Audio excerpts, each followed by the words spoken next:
Some sneaky hembo. So the question is for Vince, since the 1976 merger, which player made first team All-NBA the most times without ever winning an MVP award? This is a sneaky himbo special because you think of the best players who haven't won MVP. You're thinking of Dwayne Wade, Isaiah Thomas, John Stockton, guys like that from a previous era. In this era, you're talking about Chris Paul and maybe Luka Doncic. Okay, Chris Paul or Luka Doncic? I'm saying Luka Doncic. Luka Doncic. Survey says? Oh! That's okay. First day back from vacation. You can take the L on that one, Hembo. Keep playing with me. Keep playing with me, Hembo. Keep playing. We got to get your record up there. I think you've had a couple of these lately. He's done pretty well on these. All right. Meanwhile, our next stop is Boston, where the Celtics broke up the tandem that produced their first title in 16 years. Jayson Tatum and Jaylen Brown at one time had us thinking they were a dynastic duo that would last forever, but Brown was shipped to Philly in the most stunning move of the offseason. Tatum spoke about his new reality once without his longtime teammate. Quote, "It's weird. I was fortunate enough to go to the finals with him twice and win a championship and push each other to be the players that we are today. You just kind of feel like you're going to be on the team with somebody because that's all you know. We're all humans. We all feel these emotions going into the facility, and somebody that you've been to war with essentially is on a different team." Vince, what was your reaction to the comments by Tatum now that he's the alpha in Boston? It's a very polite way to discuss a teammate who's now gone. I think we have this natural assumption that because players have been teammates and because they're of the same age, that they're close. They have a great working professional relationship, but personally, they're like ships passing in the night because they're two different types of people. Jason Kidd is a father, and he has other interests compared to Jaylen Brown, who was a lot civic-minded and had a lot of other things going on in his life. And at the same time, Jayson Tatum has never spent a season going into it as a professional without Jaylen Brown. Mm-hmm. I am sure that there is a big part of him that says, what can I do without this guy next to me? Not saying I don't want him next to me, not saying that he's not like me or whatever it is, but just from the personal challenge element of it, I totally understand. But everything coming out of Boston for the past week since this trade has happened has been very polite, even though if they had a chance to do the trade over again, 10 times out of 10, they would do it. Yeah, and we know that Jayson Tatum was very quiet during this whole process. He chose to sit this one out. He wasn't going to get in the way of the front office, but those are his comments. And now these two that played together for 8 seasons are now on different teams in the same conference. But Wendy, when you take a look at how the Celtics made their decision to ride with Jayson Tatum, they believe that this is addition by subtraction for them. Why do they believe that? I don't know if I would say they believe addition by subtraction. What I think they don't believe is that it's subtraction. I don't think they necessarily think that they will be better without Jaylen Brown. I think they can believe that they can be just as good, and with his $57 million broken into more parts over the medium term. And I know that that's not the red hot take that people want, and they want either an A or B, better or worse. But I think they ultimately came to the conclusion that they could retrofit their team and change the makeup of their roster and still be just as effective, because Jaylen Brown had parts of his game that were incredibly effective and parts of his game that were incredibly inefficient.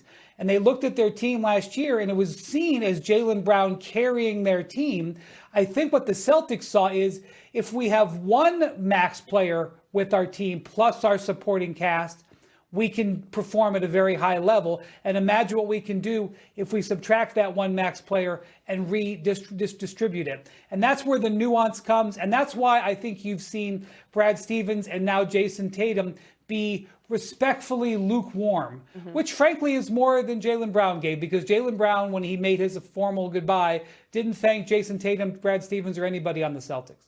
Yeah, and we know that on his podcast, he said that only the young players had reached out to him once he was traded to Philadelphia. Jayson Tatum, not a young player, has been in the league a minute here. So as we kind of take a pause here on the NBA free agency and all the trades that have happened, we start to heat things up because NBA Summer League tips off today.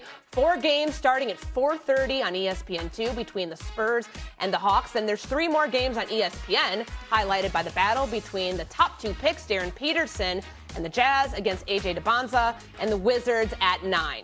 You can also stream every game at Summer League on the ESPN app. And I'm not asking you this because it's on our air, but because of who's playing, Wendy, why should people tune in to Darren Peterson versus AJ DeBonza? What makes that must-watch TV? Well, first off, these two are going to be linked for a long time. The number 1 and number 2 pick, it was a tough call. They played each other several times in high school and college, and these were all classic games. Darren Peterson is off to a fabulous start. As much as you can say a fabulous start coming out of a couple of Summer League games, he was incredibly impressive, showing off a completely polished offensive package in the games in Salt Lake City. And he said after he played against Cam Boozer and the Grizzlies that he felt a little extra edge knowing that Boozer was taken right behind him. By the way, Cam Boozer played well in Salt Lake City too. I know he's going to bring edge into this game. And every time he plays against DeBonza, and in my view, he's got a little bit of an advantage because he's played a couple of games where this will be the Wizards' first Summer League game. So I look for Peterson absolutely to try to send a message tonight. Do you expect the top 2 players in this draft to be pitted against one another for their entire careers? Because it certainly feels like it the way that at least Darren Peterson is talking about who's ahead of him and who's behind him. I mean, when you look at classic drafts, you think about those guys. It always happens, 1 versus 2. You think about the point guards in this draft. They're going to be tied together. The fact that it wasn't a clear-cut number 1 lets you know how difficult of a choice it was. If you polled 10 executives, they would give you 5 and 5. So, yeah, I expect these 2 very highly competitive guys, especially Darren Peterson. Yeah. Like, he wants to prove to everybody that he's the number 1 player, and AJ DeBonza is a little more smooth with it, but he wants it too. And even before getting out to Vegas, DeBonza and some of the early action we've seen with him with the Jazz has looked absolutely incredible. So excited to see that taking place this afternoon. Coming up on First Take is Philly. LeBron's path will play year number 24, and Philly remains an intriguing destination. Sixers president Bob Myers was asked what his pitch to LeBron would be. Here's what he said. If he was here, I'd say I honestly believe this is your best chance to win. You have to decide all the other things that are equally important. What I would just say is, if it's about winning, and that, let's talk about this team, because you can win here in Philadelphia. All right, Wendy and Vince back here with us on Get Up. Wendy, what do Bob Myers' words and this recruiting style tell us about LeBron James' process for free agency? It doesn't tell us anything about his process, to be honest with you, Courtney. I appreciate the question. It's a time and place thing that's really a phenomenon. LeBron's playing golf in Akron. Bob Myers drives to a podcast studio in Los Angeles to pitch Philadelphia. That's where we're at. You know, we've really seen the development of the NBA free agency and the development of media in LeBron's free agencies. In 2010, the 5 teams that, I think actually 6 teams that pitched him, all came to an office building in Cleveland wearing fancy suits with big presentations and PowerPoints and stuff like that. In 2014, Dan Gilbert flew down clandestinely with people tracking his jet to South Florida for a meeting to try to get LeBron to come to Cleveland. In 2018, Magic Johnson stood out on the street corner until it was illegally allowed to walk into LeBron's house in Brentwood and pitch him on the Lakers. And now we've got Bob Myers speaking to LeBron James through Rich Paul's podcast. And this is where we're at this year. And it's a unique free agency for more than just the medium, Courtney.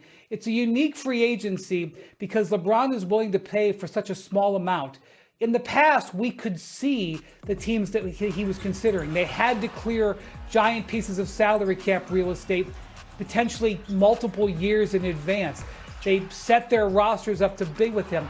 Now this is a plug-and-play situation where you can look someone in the eye and pitch 10 different team scenarios where he could come in and make all of those teams potentially a contender. That is something we've never seen before in the NBA. Yeah, Vince, I'm amazed that LeBron James, going into season 24, is still at the epicenter of free agency. What does this process tell you about how differently it's going this time around? Well, before I answer that, let's appreciate the fact that Magic Johnson's standing outside of LeBron's house with a boombox over his head, just waiting for his recruiting pitch back in 2018. Can you picture Irvin actually doing that? Now, the thing that fascinates me the most about this is in 2010, LeBron was the best athlete in the game, arguably the best player. In 2014, we knew he was the best player. In 2018, he started to come down from that spot ever so slightly, but you knew he was the #1 free agent in the NBA.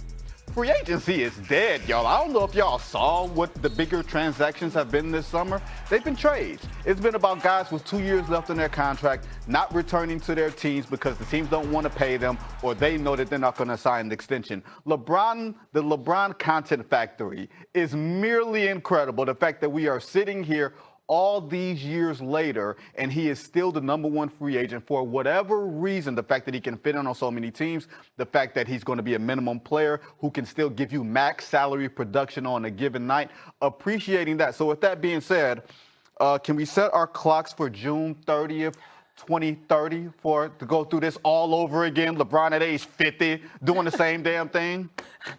I mean, we're getting an inside look into something that before only came via the reporting of someone like Brian Windhorst telling us about these meetings that were taking place, sometimes the one that were completely secret.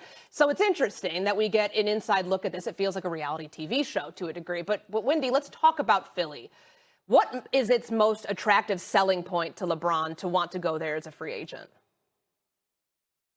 I realize that the Jaylen Brown trade has elevated the Sixers, and that's why they've entered this conversation. But the real drawing card to Philly, the connection to LeBron, is Tyrese Maxey. That is the clutch client who he has bonded with over the years.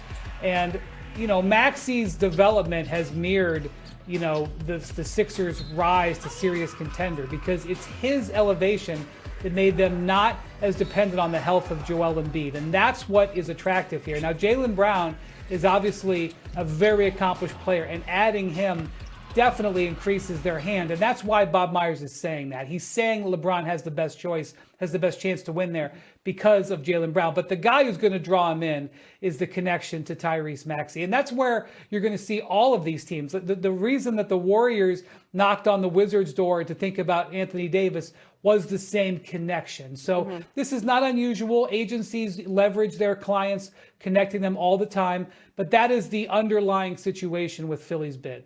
Yeah, and you can question the basketball fit, whether you think it would work, but we certainly know that if he goes to Philadelphia, all of the headlines, all of the talk about this team winning its first world title since 1983, that only skyrockets. All right, World Cup action continuing today. It'll